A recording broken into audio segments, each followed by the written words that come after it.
Hello, my friends. I want to focus on what matters most right now, the accelerating financial, political, and military unraveling around Ukraine. Because the headlines out of Brussels are not a sign of strength. They're a sign of a system trying to keep a collapsing project upright with accounting tricks, legal fictions, and the kind of language you use when you must pretend there's still a plan.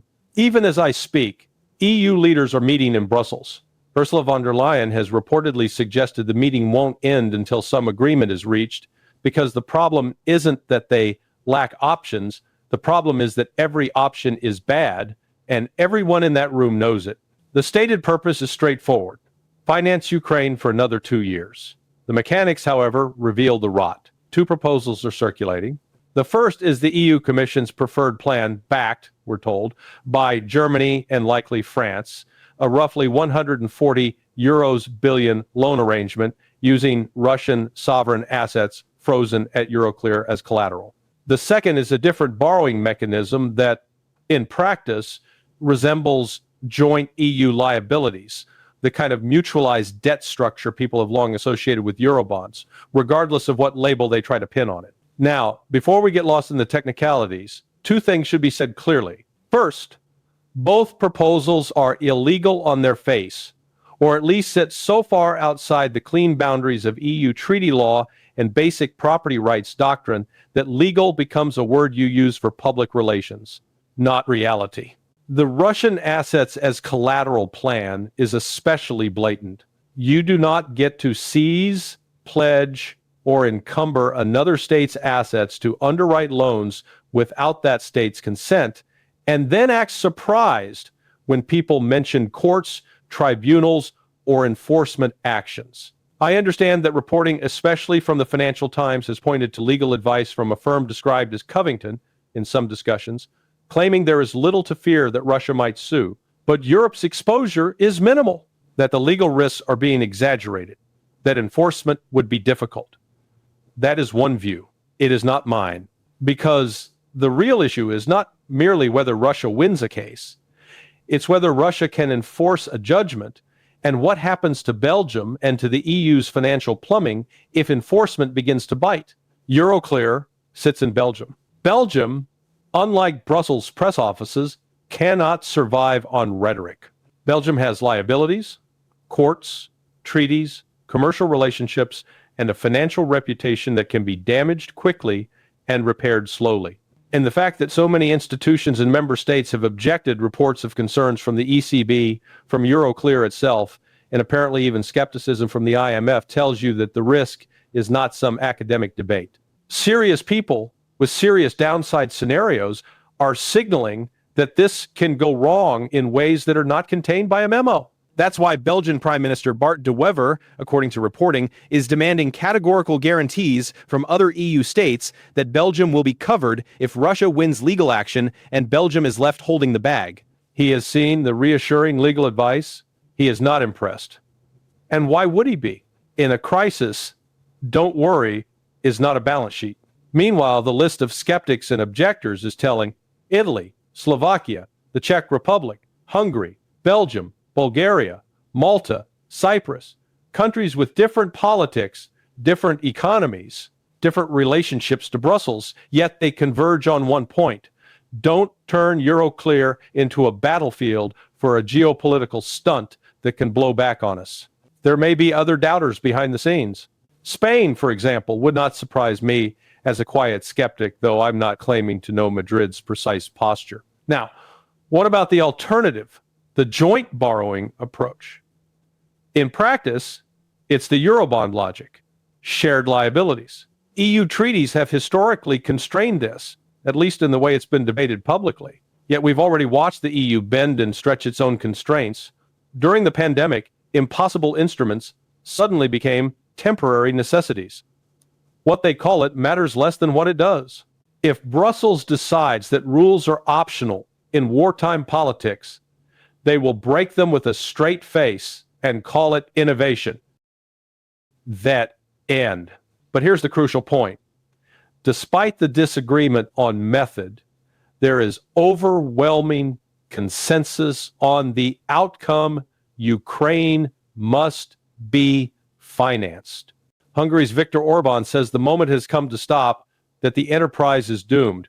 Slovakia's Robert Fico says similar things, but they are outliers. Even Belgium's objection is not no money for Ukraine, but not this method, not this liability, not this exposure. So the meeting is not about whether to keep the project alive. It's about which illegal or semi-illegal lever to pull to keep it alive. And why this determination? Because Ukraine is running out of money fast.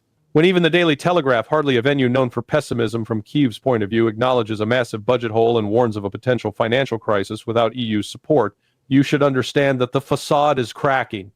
Ukraine's tax base is shattered. Its economy is battered.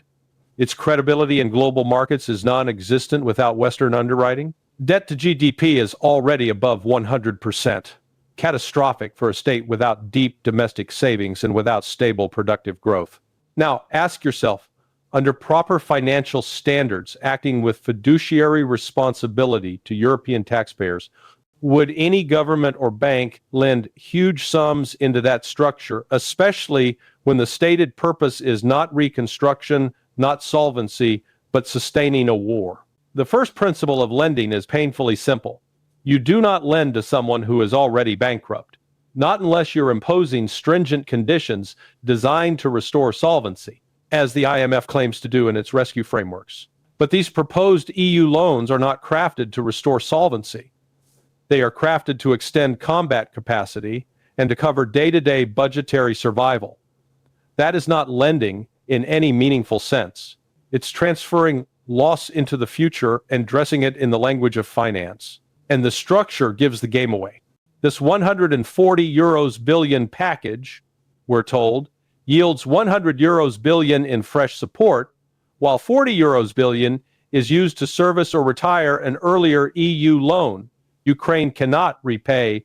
In other words, you borrow to pay back what you already can't pay back. Anyone in commercial finance recognizes this for what it is. Rolling insolvency forward and calling it support. And now compare this to historical precedents people like to cite when they want to pretend this is normal. Take Lend-Lease in the Second World War. The United States did not simply hand Britain and the Soviet Union vast sums and shrug. It demanded security, it demanded assets, it demanded gold transfers. It treated the arrangement as a national interest investment in a war it was directly fighting with a plausible path to victory. And both Britain and the Soviet Union ultimately repaid. Or take the EU's loans to Greece during the sovereign debt crisis. Those were brutal, intrusive, and administered with direct oversight. EU officials were embedded in ministries, ensuring funds were used exactly as creditors dictated. Greeks called it neo-colonial, and they weren't entirely wrong. But from a creditor's perspective, it was an attempt to control risk and enforce conditionality. Now look at Ukraine. Ukraine is not an EU member, not a NATO member. It has an association agreement, one that historically was part of the fuse leading to the 2013-2014 crisis, but it is not the kind of formal ally that would justify limitless, condition-free funding. Yet Ukraine receives hundreds of billions, and where is the security? Where is the collateral? Where is the day-to-day supervisory apparatus? It isn't there, not in any meaningful way. Instead, the EU proposes collateral that belongs to someone else, Russia. That is the financial and moral inversion at the center of this entire scheme. If you lend to Ukraine, you should seek Ukrainian assets as security or accept you are gifting money. You do not pledge Russian assets and call it prudence. The United States did not ask Britain to pledge German assets during World War II because those assets were not Britain's to pledge. Everyone understood that basic fact. Brussels is now pretending the basic fact has changed. And all of this happens while Kiev is engulfed in corruption scandals that remain unresolved, scandals that would, in any normal lending environment, freeze disbursements and trigger audits. Yet, here, the political imperative overrides the financial reality. Now, none of it changes the battlefield. That is the other great irony. And it's the one Brussels refuses to face honestly. If the money is found, it will not reverse the trajectory. At best, it buys time. But time is not neutral. Time is a weapon, and right now, it favors Russia. There is a growing consensus, even among some Western observers, that the military situation has passed a tipping point, and that from here the Russian advance is not stoppable in the way Western planners once imagined. If that is true, then as the front deteriorates, Ukraine's revenue base deteriorates further. The faster the military situation worsens, the faster the financial situation follows. That means the EU's neat two-year promise is fantasy, and this is where Gordon Hahn's interpretation becomes important. He has argued persuasively that the European plan is essentially to keep Ukraine afloat long enough to outlast Donald Trump to reach the next U.S. presidential cycle, and to hope an American administration returns with a massive checkbook and a Biden-era posture. In other words, keep the corpse warm until someone else agrees to pay for the funeral. But even if that's the plan, it collides with reality. Ukraine may not be able to last that long. It may burn through any new tranche far faster than 2 years, perhaps not even making it to next summer in anything resembling stable form, depending on the pace of military decline. So when you hear 2 years, understand it as political theater, an attempt to create psychological confidence in Kiev and maintain the illusion of inevitability in European capitals. The psychology matters because if Europe stopped funding Ukraine, morale in Ukraine would crater, and the psychological shock across Europe would be enormous. The EU is trapped in sunk cost thinking, too invested, too committed, too publicly absolutist to admit that the project is failing. That's why I believe the money will be found. Not because it's wise, not because it's legal, not because it's financially sound, but because Brussels is no longer operating on those criteria. Now, pivot to Russia's side, because the contrast is stark. President Putin spoke at the board meeting of Russia's Ministry of Defense. People fixated on Putin's tone, but the more revealing element was the defense minister's briefing, Andrei Belousov's overview, which reportedly ran for hours. And what was the dominant theme? Not Ukraine as an isolated operation. The dominant theme was forced modernization for a future European war scenario. This is being done under growing budget discipline. Russian officials, Zelunov, Nabiulina, have signaled that defense spending reached extraordinary levels by Russian standards and must be disciplined over the long term.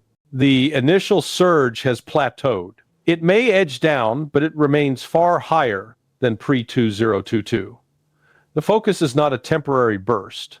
It is a sustained modernization, a resilience strategy. And the message from that meeting was hardline and implacable. Russian leadership is watching European rhetoric about preparing for war with Russia by 2027, 2030, and they are taking it seriously. They are building accordingly, training systems, officer education, doctrine dissemination from the lessons of the SMO, weapons procurement, industrial scaling. New systems were referenced. The Oreshnik, now in serial production and reportedly entering operational use by the end of this year. Mentions of the S-500 as something beyond an S-400 upgrade capabilities linked to intercepting certain ballistic warheads and even low Earth orbit satellites. References to strategic platforms like Poseidon and submarine developments. Whatever one thinks morally or politically, the strategic logic is clear. Russia is building a military posture not for a single campaign, but for a decade-long confrontation environment. And here's the bleak truth. Despite the repeated claim that Europe's economies are larger than Russia's, the specific ability to convert economic mass into war-sustaining industrial output is not automatic. Europe has hollowed out key capacities, outsourced production chains, and built political coalitions that struggle to endure austerity, let alone militarized retooling. Meanwhile, Russia is acting like a state that expects prolonged pressure and is willing to structure around it. If this continues, then by 2030, the balance in Europe shifts further toward Russia, not because Russia is magically invincible, but because Russia is actually building while Europe is mostly talking. And that is why Putin's posture matters. In his remarks, he conveyed again that he is not in a mood to compromise. He reiterated the conditions rooted in the objectives stated at the beginning of the SMO, later clarified and expanded when he spoke at the Foreign Ministry in June 2024. Russia's core treaty conditions remain essentially non-negotiable. A legally codified guarantee of no NATO expansion into Ukraine and no NATO forces in Ukraine, not a political promise. Recognition of Russia's constitutional claim over the 4 regions it now defines as sovereign Russian territory. Limits on post-war Ukrainian military strength, far below the kind of 800,000 man force some Western drafts have entertained.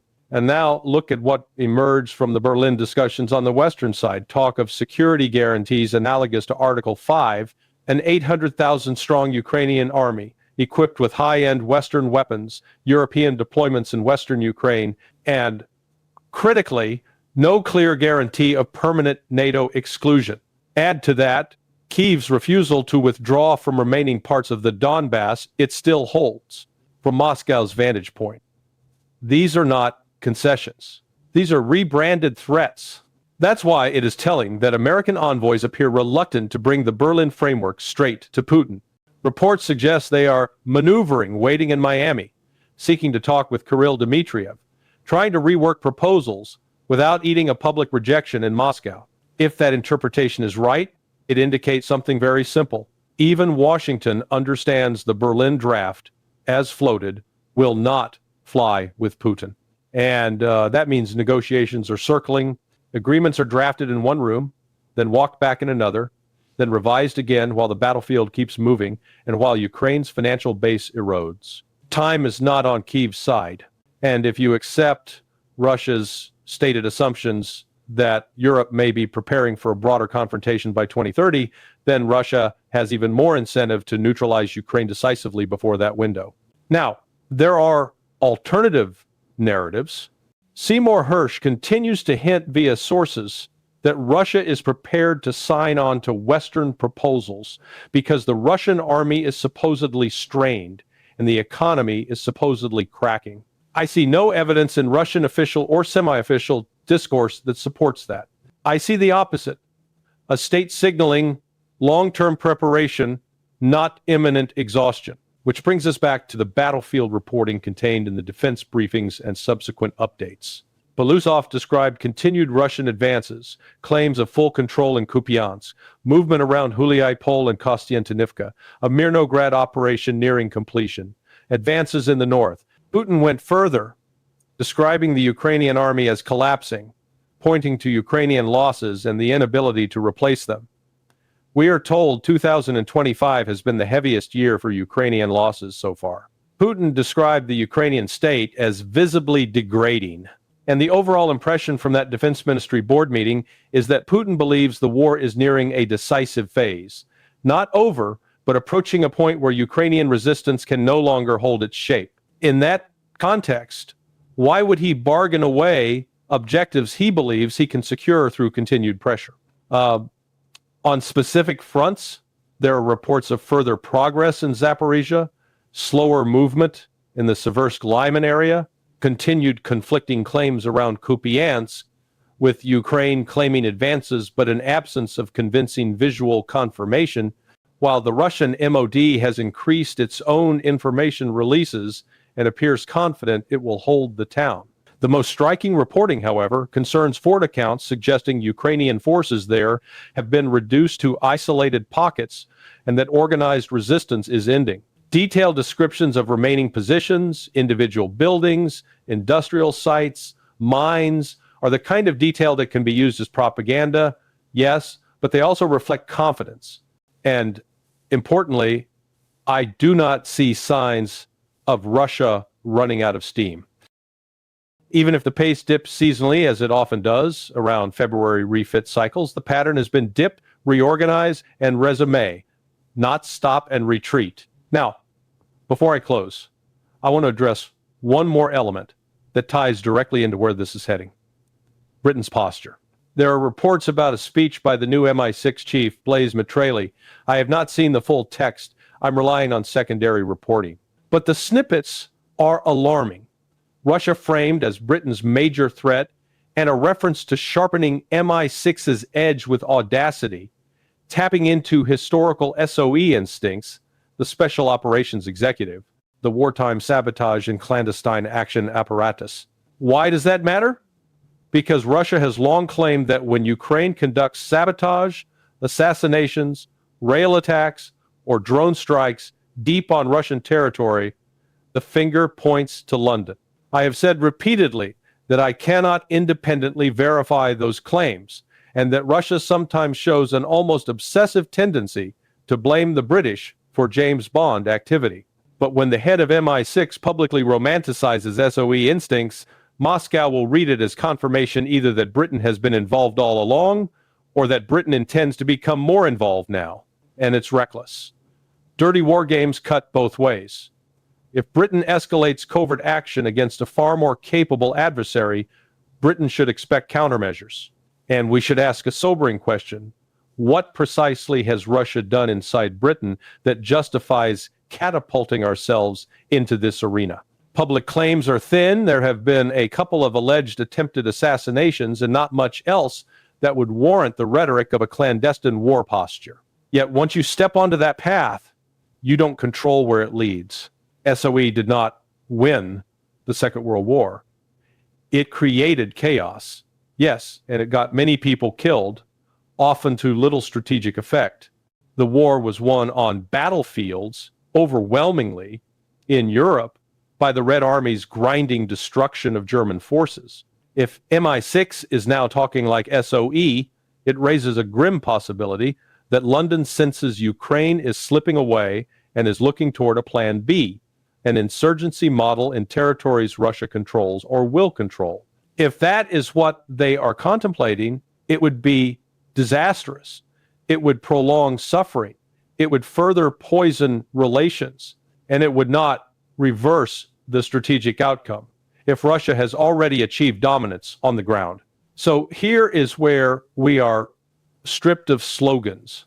Europe is scrambling to finance a bankrupt state to continue a war it is losing using mechanisms that are legally dubious and financially irrational. Russia is signaling it expects long-term confrontation and is preparing accordingly. Negotiations drift, not because peace is close, but because the Western side wants outcomes Russia regards as existentially unacceptable, and because time keeps shifting leverage toward Moscow. The likely result is not a clean settlement on Western terms. The likely result is a forced adjustment to reality, first financial, then political, then territorial. And when that adjustment comes, it will not arrive with a ribbon-cutting ceremony in Brussels.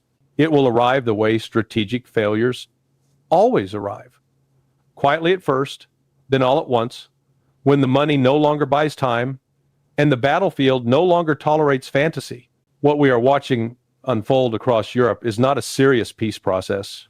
It is a political performance built on denial, and it is dangerous precisely because the people staging it still command institutions, budgets, weapons, and narratives.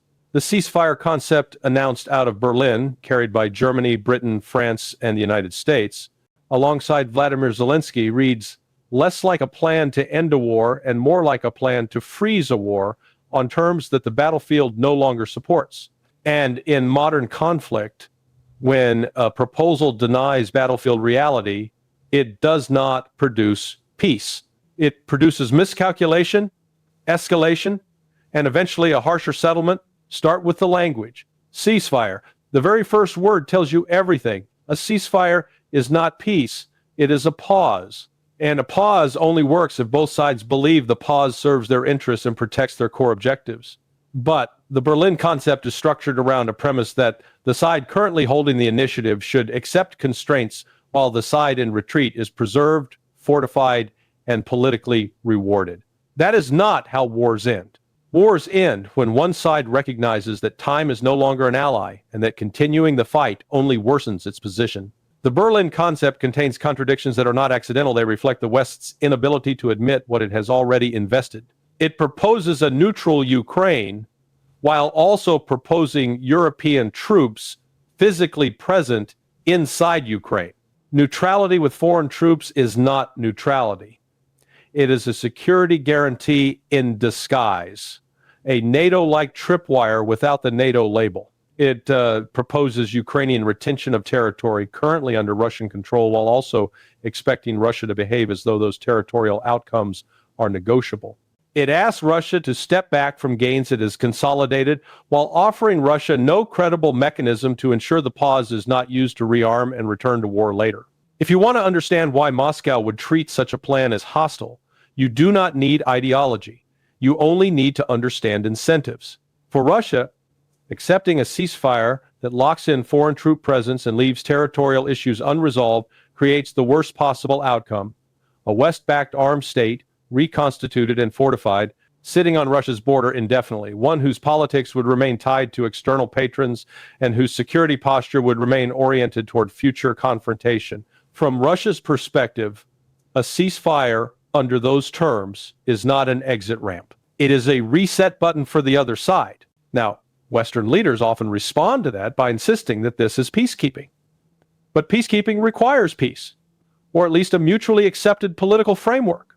You do not insert peacekeepers into an active war zone to enforce a settlement one belligerent rejects. That is not peacekeeping, that is deployment.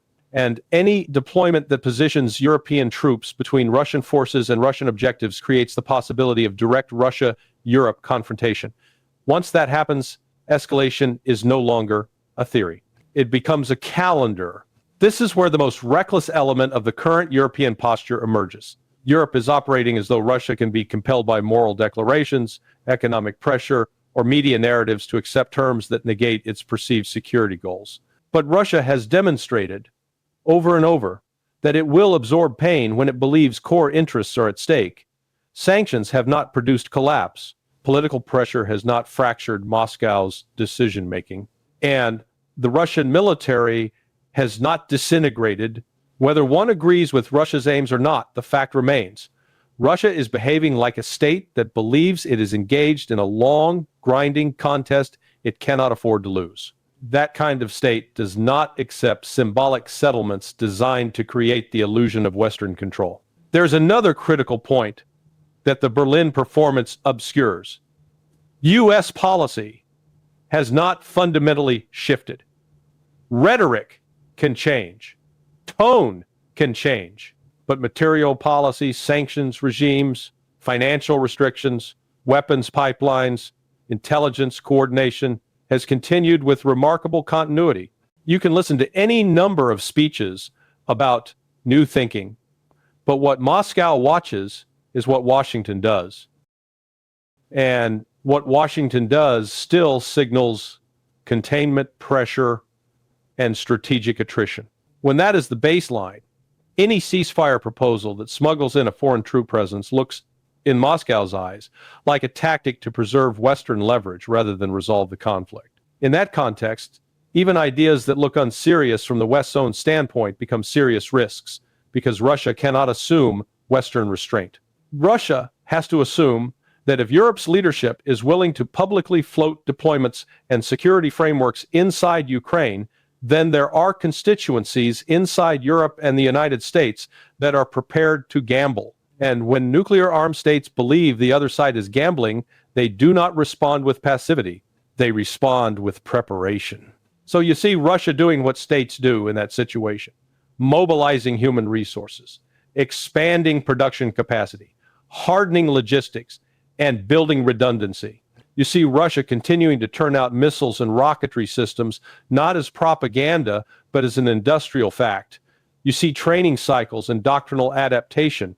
And you see a political message that is consistent. Diplomacy is preferred, but military means remain available to achieve objectives if diplomacy is used merely as a delay tactic. This brings us to the other destabilizing element, escalation by designation.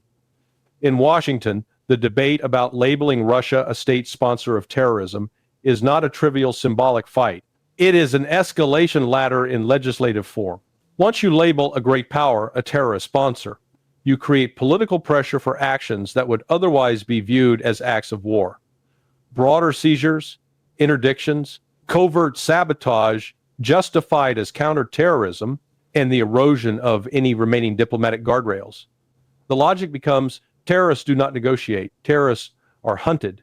And once that logic infects state policy, it becomes increasingly difficult for leaders to justify compromise, because compromise is framed as appeasement. Even those in the U.S. political system who warn against this are usually warning against the same practical outcome.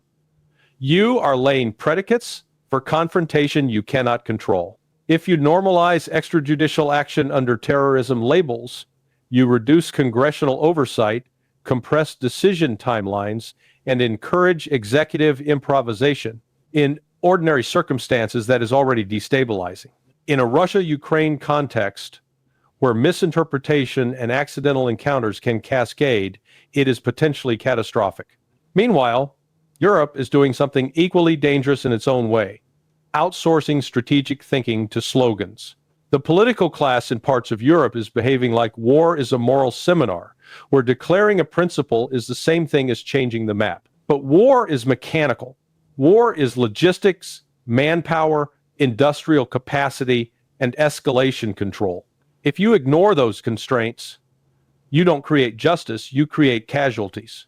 And here is the central issue that no press conference can erase. Any settlement that is durable must be credible to both sides. Credibility is not achieved by insisting on outcomes that one side views as existentially unacceptable. Credibility is achieved by aligning proposals with incentives and constraints, by offering mechanisms that reduce fear on both sides, by acknowledging the realities created by force, and by creating verification systems that cannot be gamed.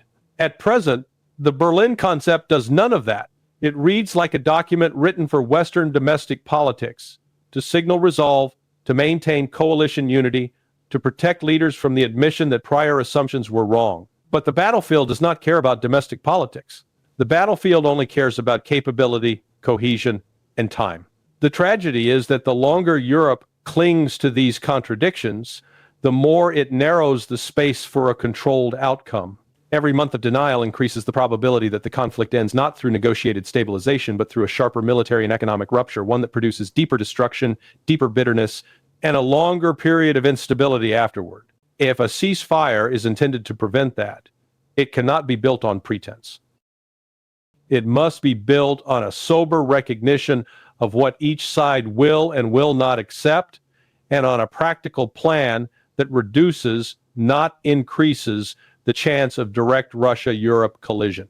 If Western leadership wants a path out, it has to stop treating negotiation as a stage and start treating it as engineering. That means defining what is attainable, not what is emotionally satisfying. It means ending the rhetorical inflation that turns every move into an existential crusade.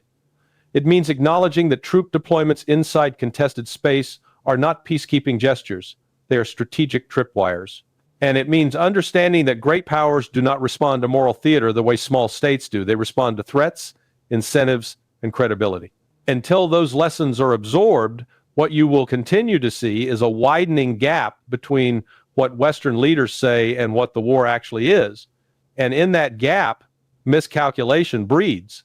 In that gap, escalation becomes easier. In that gap, the conflict becomes not only harder to end, but harder to contain. The war will end. All wars end. The only question is how? Through a managed settlement that recognizes realities and stabilizes boundaries, or through a harsher resolution driven by exhaustion and force. If Europe continues to insist on fantasies, territory retained without leverage, neutrality proclaimed with foreign troops, security guaranteed by ambiguity, then it will push events toward the harsher outcome.